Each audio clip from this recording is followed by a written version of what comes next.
In this edition of Artistic Horizons, the story of a disco legend. You're going to come away with her faith and her strength and how she was able to overcome obstacles, and I hope that it encourages other audience members to face their own challenges head on. An immersive exhibition within a decommissioned prison. They have transformed these spaces into gallery spaces. They're investigating ideas of confinement and incarceration. So that the ankle begins A life spent dancing. I just grew passionate about movement, about creating a scenario, putting a hat on, becoming another character through that. It's all ahead on this edition of Artistic Horizons.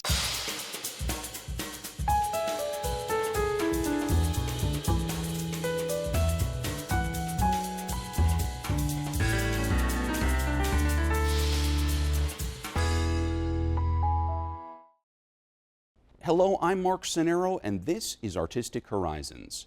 We traveled to New York City to learn about the film I Will Survive, the Gloria Gaynor story.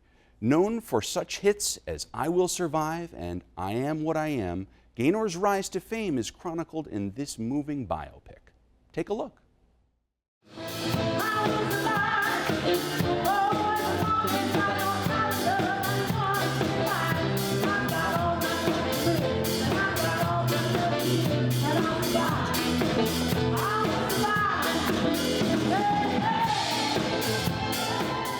I understand that people have heard the song I Will Survive, they've listened to it, it's encouraged them and everything, but I think that I need to go a step further in letting them know that my singing it is not just a song, but it's an experience that I've had to go through, and that not only have I learned to survive, but to thrive, and that they can do it too. So when they see the difficulties and the struggles that I've been to, they know it's not just something that I'm singing and hoping they'll like it. They'll know it's something that I experienced that has encouraged and uplifted and empowered me to become the best possible version of me, and they can do that same thing as well. A night like tonight means to me an opportunity to let my public know that I've got something great and wonderful coming for them, and I'm hoping that they'll love it. And I spent so many nights just feeling sorry for myself. I used to cry, but now I hold my head up high, 'cause he made me somebody new. And I'm not that chained up little person still in love with you. I'm talking about lyrics that uplift people and make them feel seen. More than that, make them feel determined. Like there's nothing can stop them. Hold on. I have this song. Freddie and I wrote it 2 years ago, but couldn't find the right singer to record it. It's from a woman's point of view. She's been through a lot. A guy broke her heart. He comes back, wants her back. And she takes him back. She doesn't take him back. She doesn't take him back. First I was afraid, I was petrified. Kept thinking I could never live without you by my side.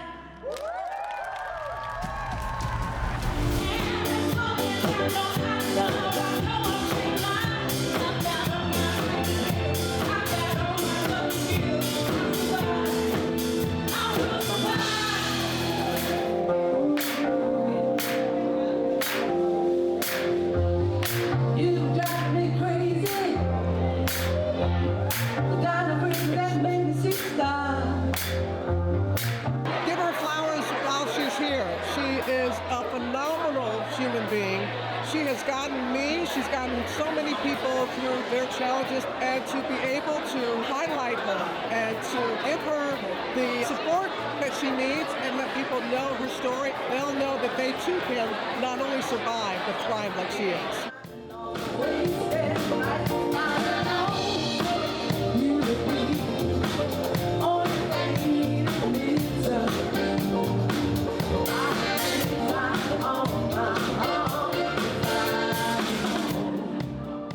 Music. It's so invigorating and so lively. I don't think people understand how rare it is to get to portray a living legend, a global icon. So to have her be an executive producer on this project and get her approval, to be able to honor her legacy and work in this way, I'm so thankful and grateful for the opportunity. You think you understand an artist through the music, but when you discover her story, the woman she is, the woman of faith she is, how much she's overcome, that she's a loving sister, you know what I mean? An incredible businesswoman. She's so inspirational. You're gonna come away with the love of her music. You're gonna come away with her faith and her strength and how she was able to overcome obstacles. And I hope that it encourages other audience members to face their own challenges head on and overcome them as well. Someone holding you back. You were more than just an assistant, Steph. Well, you had my back when we first met. I want to rebuild my career. And you've got the vision, the drive, and most importantly, I trust you. Will you be my manager?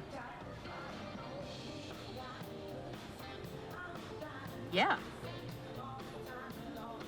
Yeah, let's do this.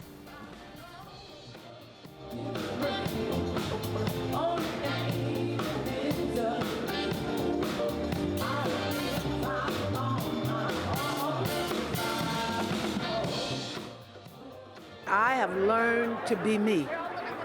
I'll make a horrible you, but I can make a wonderful me because God intends for each and every one of us to be wonderful. And He's equipped us to be wonderful and will continue equipping us as long as we reach out to Him, hear His voice, respond to His voice with a resounding yes, I will, to become the best possible version of yourself.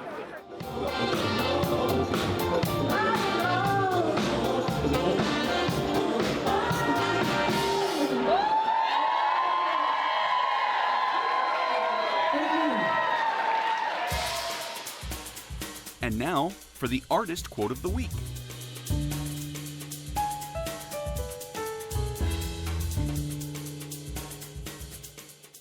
Located in the decommissioned Nevada State Prison in Carson City, the immersive art exhibition Far Beyond the Walls aims to increase public awareness around incarceration and humanize those who've been affected. Here's the story. A man can hope while in prison. Our children hope we will return one day. Our wives hope we will return to help support the family. Our mothers hope we will return to them one day. Behave and do something positive while you are in there, I was told. Far Beyond the Walls is an exhibition project that I put together. My name's Frances Melhop. I am an artist, a curator and contemporary art gallery director. Far Beyond the Walls is a series of exhibitions. It is 7 solo exhibitions and 2 group exhibitions held in the Nevada State Prison, which is decommissioned. The exhibitions are exploring many different mediums. There's oil paint, there is ceramic work, there is sculpture, there's photography. We also have poetry and a soundscape. I can't change the past. I can't change me and I can't change the future. The artists have taken over different cell blocks, areas like the maximum security, the culinary section, the muster room. They have transformed these spaces into gallery spaces. They're investigating ideas of confinement and incarceration through their artwork. This is the work of Glyn Cartledge. Glyn is a former criminal defense lawyer who worked in this prison with people on death row. Once she retired, she devoted herself to being an artist. Glyn is referring to a cemetery down south where people who've been executed from prison are still treated as numbers. They still don't have their names on their grave sites. So this carceral cloth, she's made it exactly the size of a commissary machine. All of these items are things that you can buy while you're in prison. She has again used the motif of the black and white tiles. It is the size of a cell that 2 people would occupy.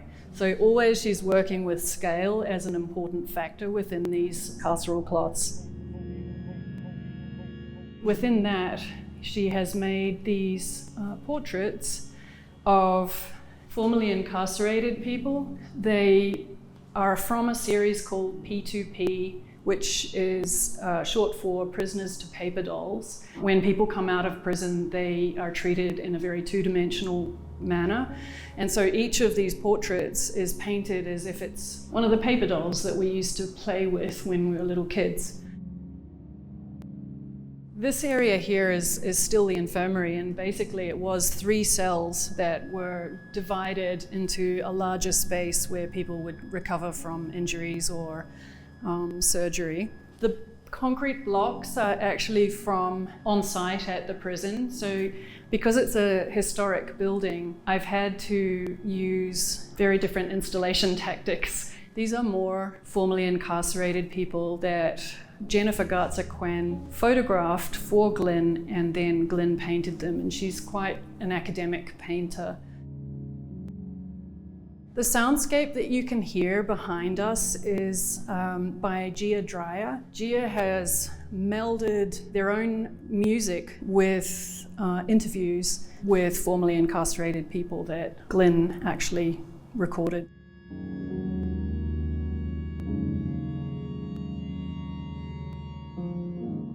We're in the bullpen. It's where people are brought to when they're first incarcerated, while the prison is trying to work out where they're going to be housed.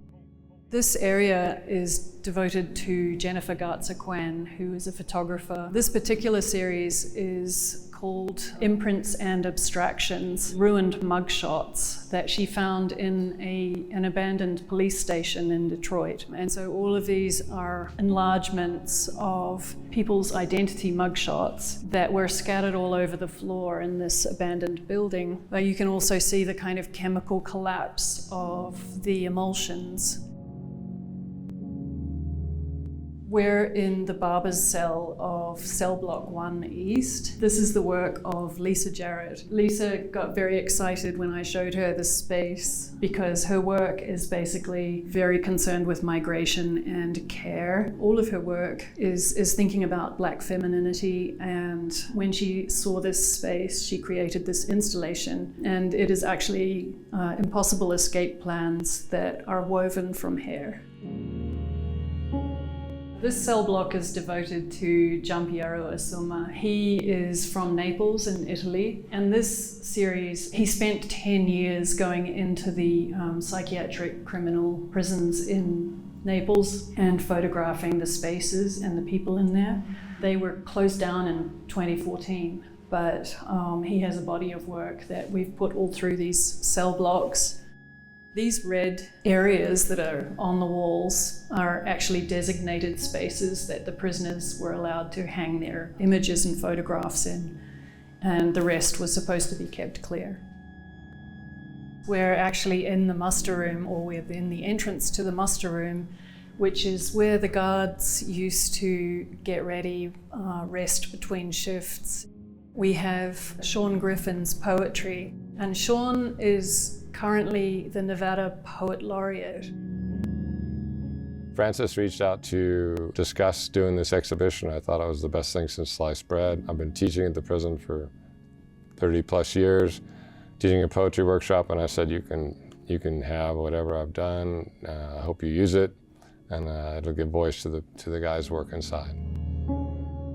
These poems are actually, I see them as portraits of his students. They found poetry and found a way to focus, a creative focus, and I feel like this is a super important aspect of this whole exhibition. When I first started teaching out there, I got so much grief about teaching this. Poetry particularly gets a bad rap, but it's the most rewarding thing I do. It's the one thing that grounds me. It's a time to be real with people and just be straight, be who I am. They can be who they are. They lose their back number for an hour and a half. They're not a man tied up in denim and a crime. They're a person tied up in what might happen in the future and what they can do with their language. He's really made a huge difference to their lives. All of them, basically. They really said, poetry saved my life, or Sean Griffin saved my life. It was a really tough exhibition. I took one of the guys who was also in the workshop with me but had been released, and it was very hard for him. It was like having to go back and not being able to get out. One of the guys, Bo Brown, who's been in my workshop for many years, specifically his poem moved many people to tears. And when I told him that, it was like letting him out of jail for that time. He was free again because his words had moved beyond the prison to other people's lives. And that was profound. The people that are behind bars are completely invisible to us. I wanted to give them a voice, but also to just start a conversation surrounding this issue, because I feel like rehabilitation is not happening that much. The recidivism rate is around 60 to 70% on every prison in the United States. You have an X on your forehead after you get out because you're a felon. And so getting a job, getting a house, getting a relationship, anything, it's beyond difficult. That's why we're getting more of these creative writing classes started in all the prisons. They support that really changes lives and gets people out and helps them stay out. If we can humanize the people that are incarcerated, then at least it's starting to change the social conditioning that we grow up with. Art is such a language, and it's such a great communication tool when you can't use words. You're dehumanized systematically when you're inside and treated as a number. And being able to hold on to your identity and hold on to your self-respect and dignity, I think is very, very important. I continue to press on, and I continue to look at the positive in my life, not on the negative. It's been a long time since I've had to think about the past, but I want people to know what I went through. Now here's a look at this month's fun fact.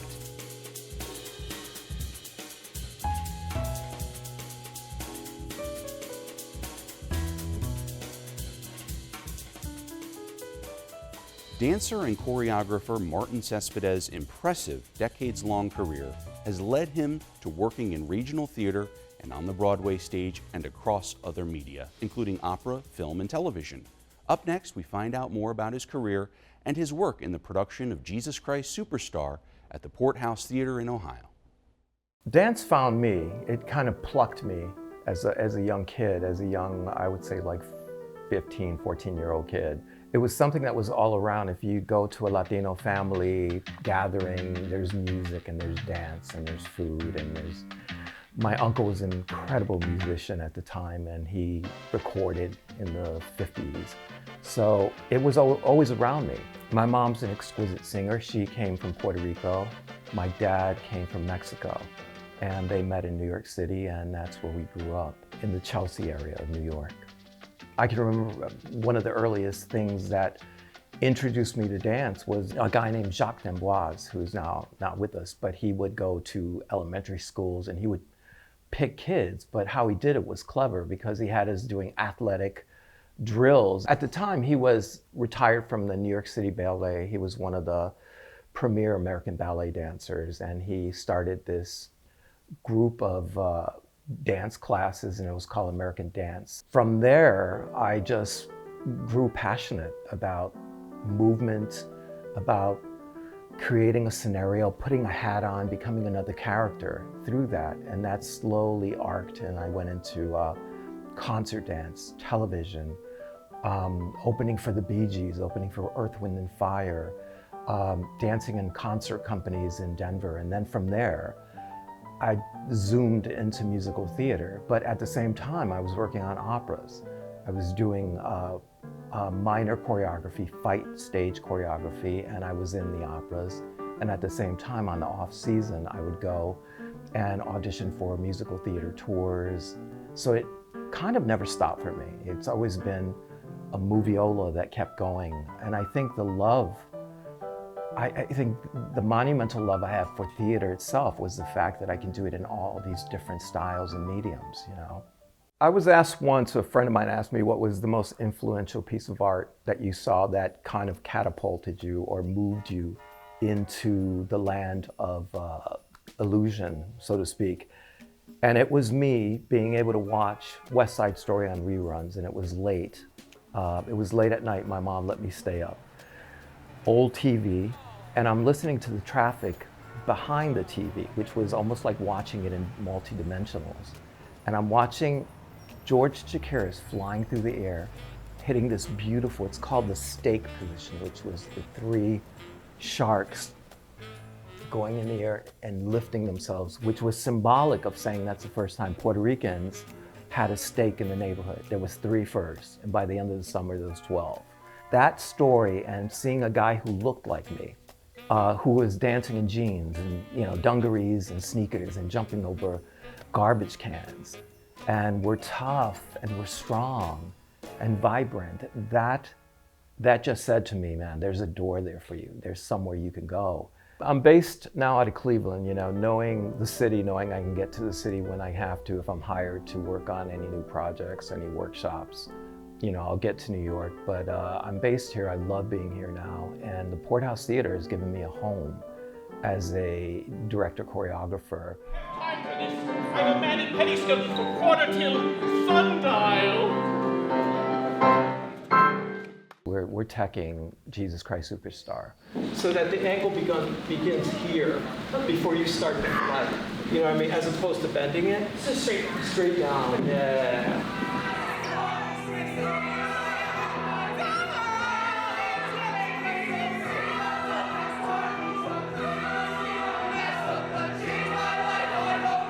I've wanted to do the show for a long time. I grew up with the double album on my living room stereo as a kid, wrapping all of my brothers in sheets, directing the play when I was, 7, 8, 9 years old. The show touches me deeply in that it brings the humanity to Jesus, which is sometimes just more relatable, especially for a young person. It's a perfect, wonderful synergy to work with Terry, because she's a professor. She approaches it in a very professorial way, where I was a working gypsy for years and years and years. So I'm coming at it from, I'm dipping my hands in the paint to the elbows, and I'm Jackson Pollocking, and she's looking at the overall lighting, the creatives taking care of this costume, the storytelling of the actor's spoken word.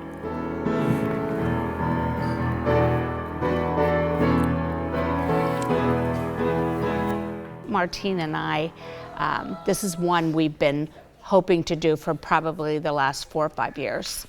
And that's the joy. It's not someone who is who works on my level, but we work in complement of each other's. 50,000 nor the Romans, nor the Jews, nor Judas, nor the 12, nor the... Our company consists of students from Kent State University and other programs across the nation, combined with professionals, some of which are union members, some of which are not. So the purpose is for the students to learn firsthand by working side by side with seasoned professionals who also serve as mentors to the students. The things that a lot of people don't understand about musical theater choreography is that the musical director has the score. The director has the script. I have nothing. I have the architecture of the human form. Doesn't get me wrong. Doesn't get me wrong now. Doesn't get me wrong. Doesn't get me wrong now. All I wanna know.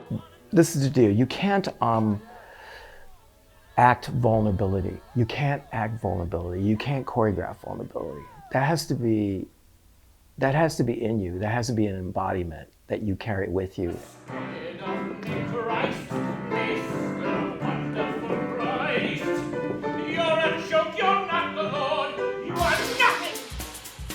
And now, here's a look at a few notable dates in art history.